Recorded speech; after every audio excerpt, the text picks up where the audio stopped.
I will yield my place to Senator Benton. I thank the Senator. Mr. President, I ask unanimous consent at the outset that a much longer statement I prepared on this issue be entered in the record as if read. Without objection, so ordered. Mr. President, I'd like to make a few points here, if I may. I think a little bit of history is immediate past history is important for us to recall here.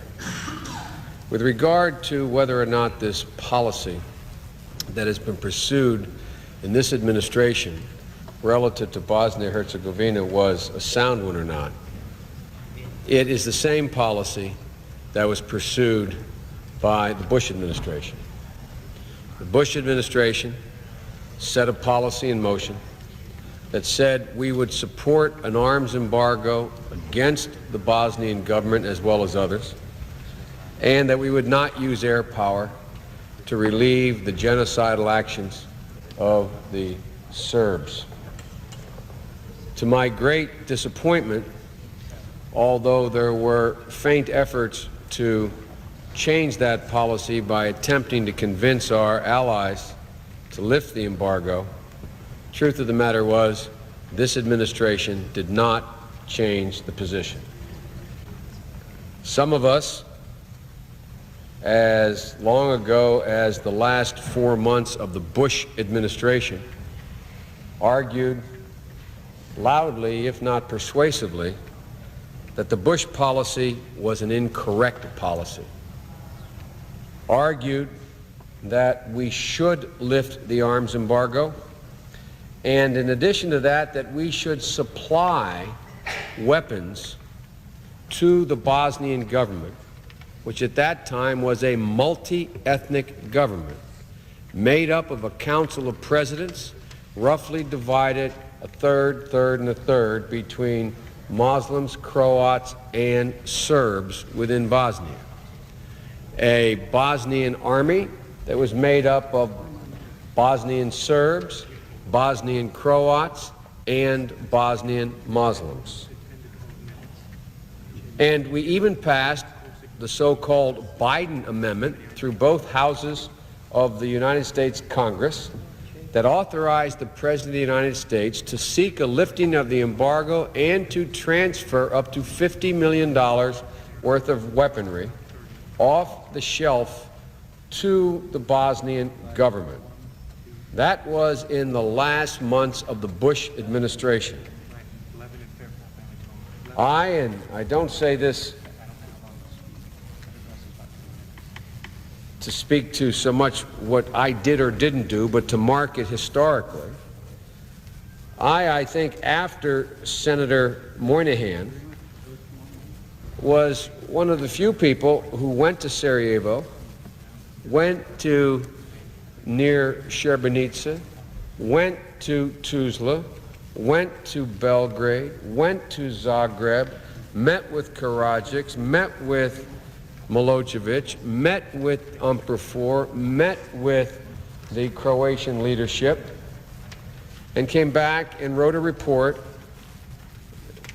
at which time I was debriefed by the Secretary of State and the President, and the report called for lifting the arms embargo and using air power to strike at the Serbian genocidal undertakings that were just that.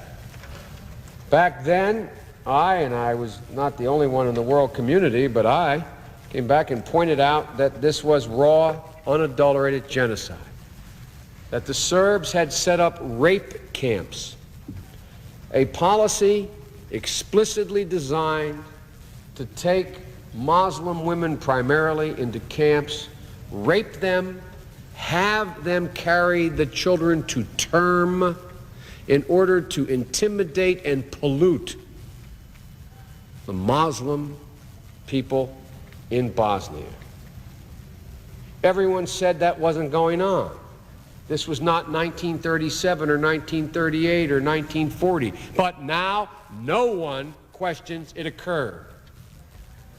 I remember coming back after going up through Mount Igman and over the mountains into a place called Kisseljack, and going through villages and coming back and saying, there are graves. You could ride through a village in the mountains and see 3 or 4 homes pristinely kept, window boxes, flowers, 3 in a row. Next home, a hole in the ground. Next home, perfectly kept, 2 holes in the ground or a chimney sticking up after that. And graves at the end of the town road.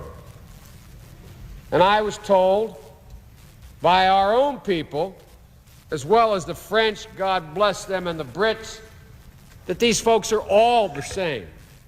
They're all bad guys.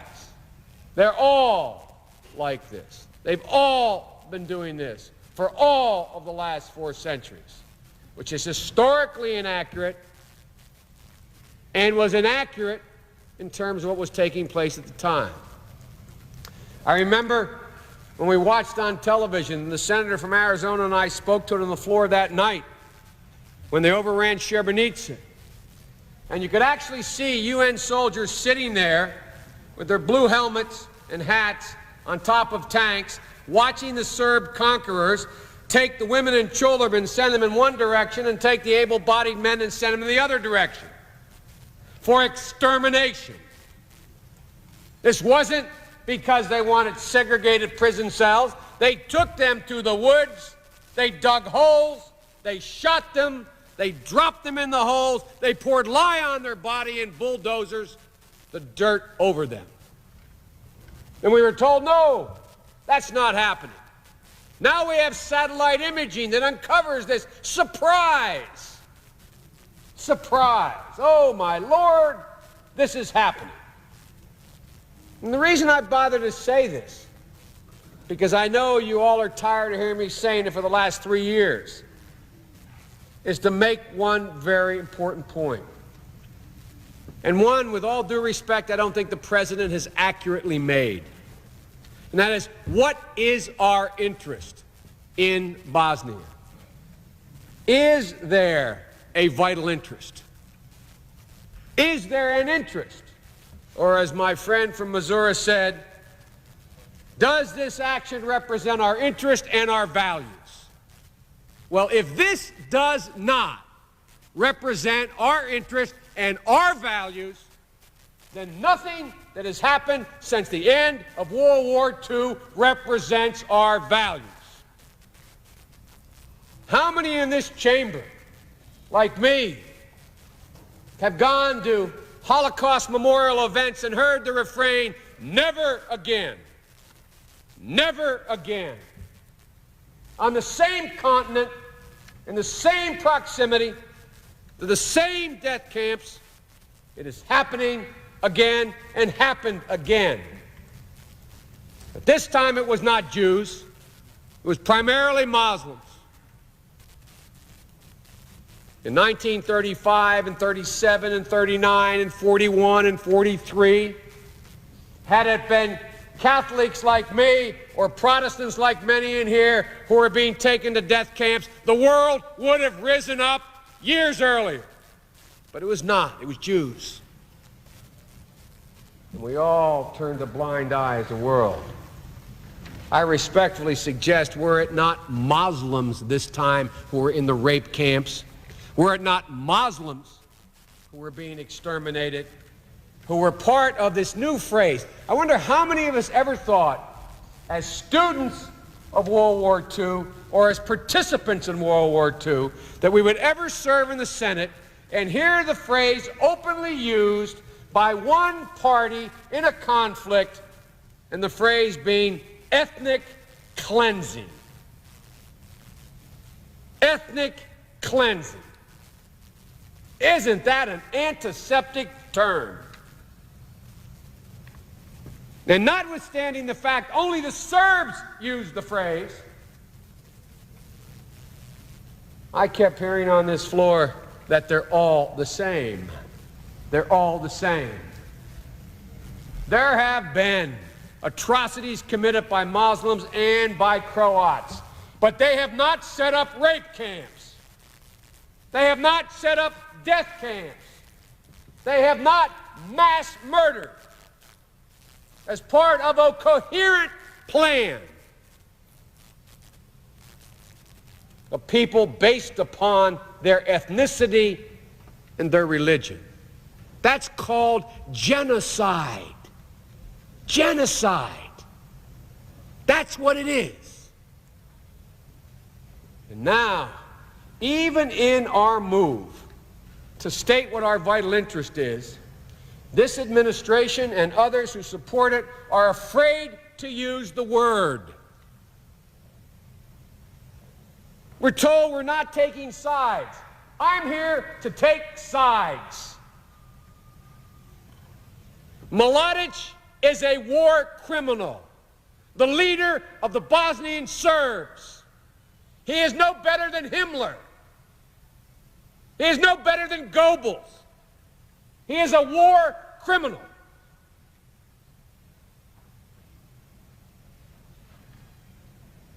Karadzic is a war criminal.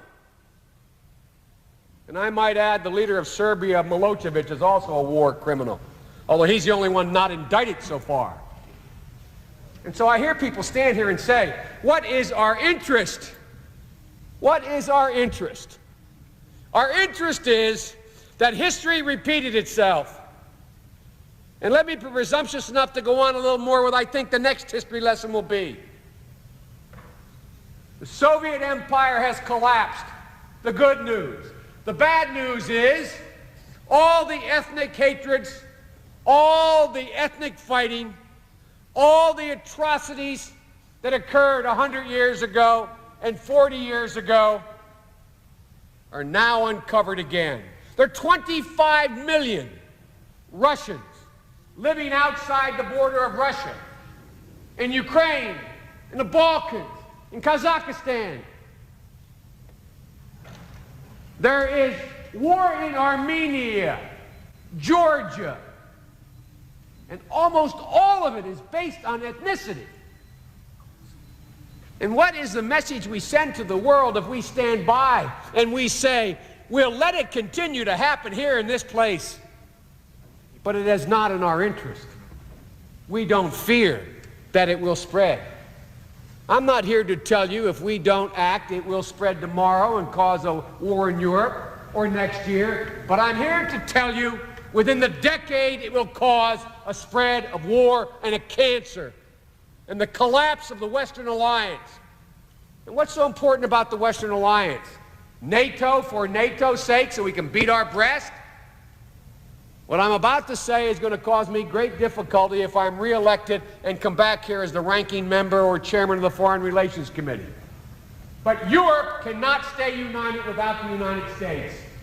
There is no moral center in Europe. When in the last 2 centuries have the French or the British or the Germans or the Belgians or the Italians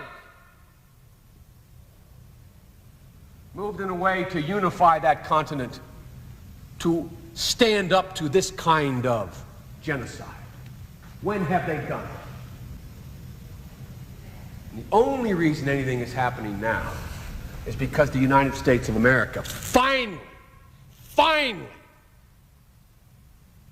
is understanding her role. So we do have a national interest.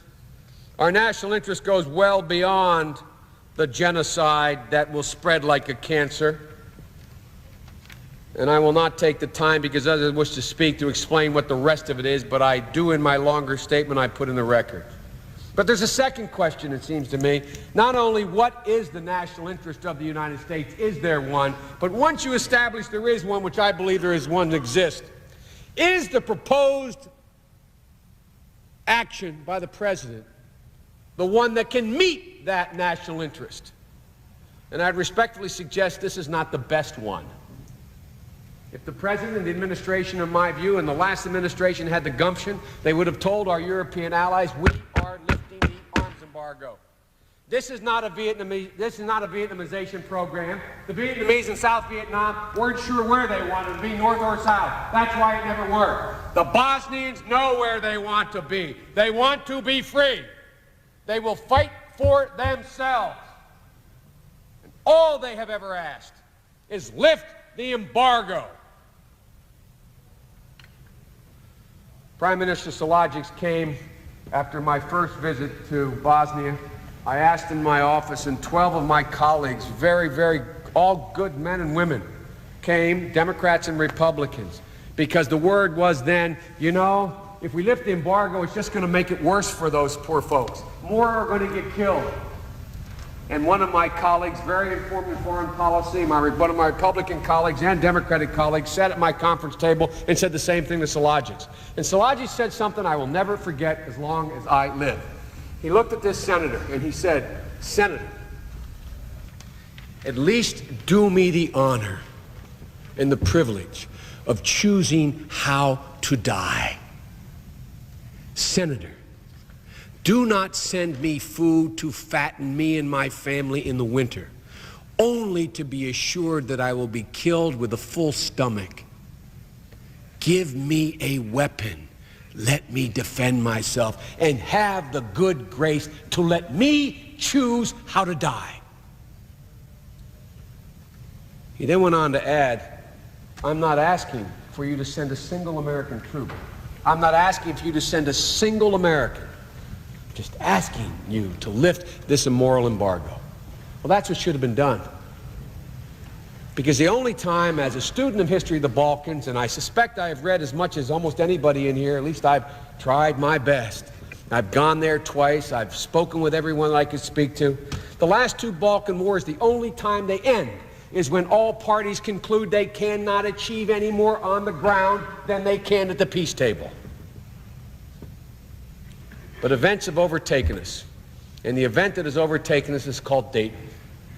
And one of the things that bothers me most, I say to my friends here in the Senate, both men of experience, is the part I don't like about being senator is when presidents don't get it right, we don't get to make the best choice. We get to choose among bad choices.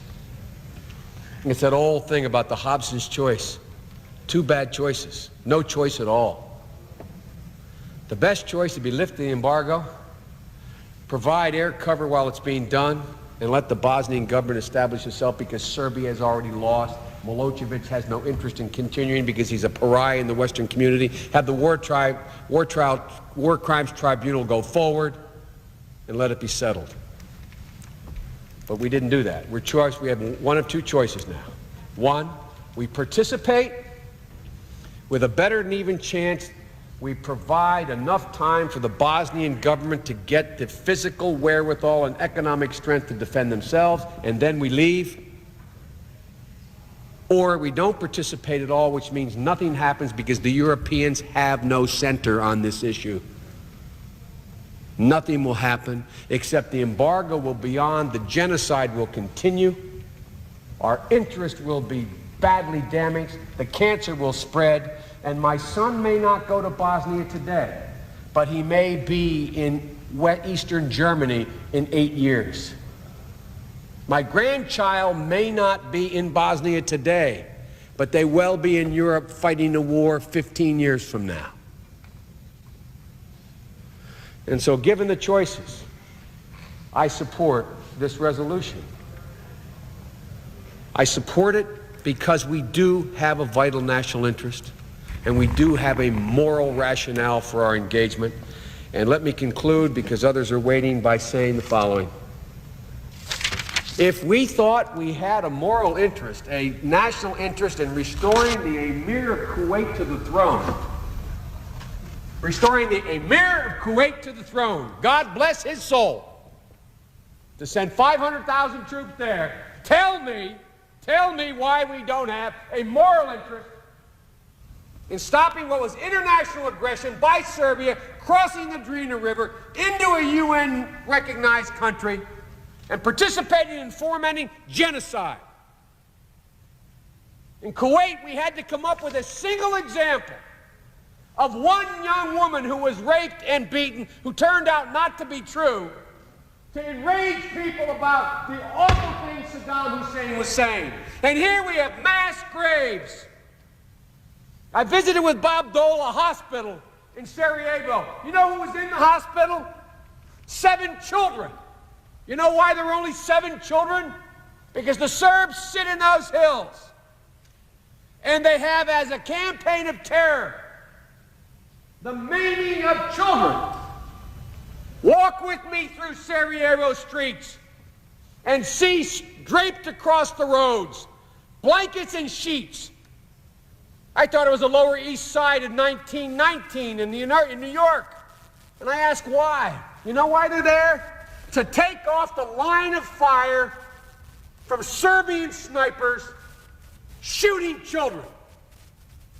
We pretended it didn't happen. Ask Bob Dole. We stood beside a beautiful raven-haired child who looked at us as we spoke, and the neurosurgeon said, the reason she's not turning is she has no sight. He turned her head. The bullet had gone through the back of her head, severed the optic nerves, and came out the other side. There were 7 children in that hospital. Nobody else.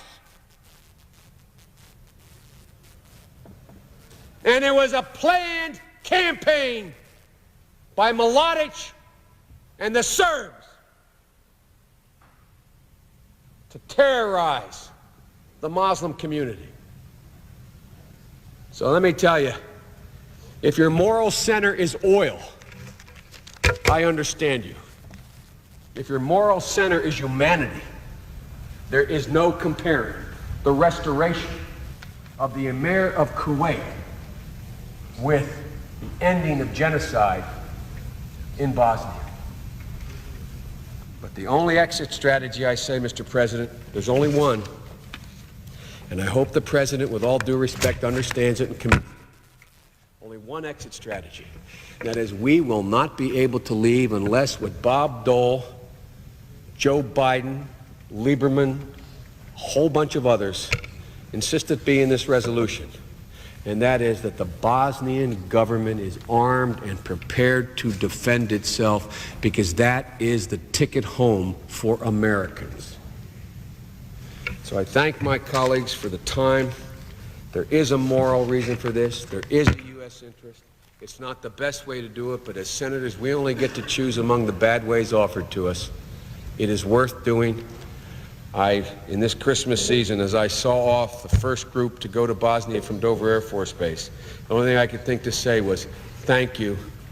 Watch where you walk. There are a million landmines. Watch where you walk. And God bless you. Because I'm telling you, you're doing something right, but you're being put in a position that isn't the one you should have been put in order to accomplish it. It's a hell of a way to send them off, but we have no choice, it seems to me, to meet our moral obligation and our national vital interest. I thank the Chair and I yield the floor.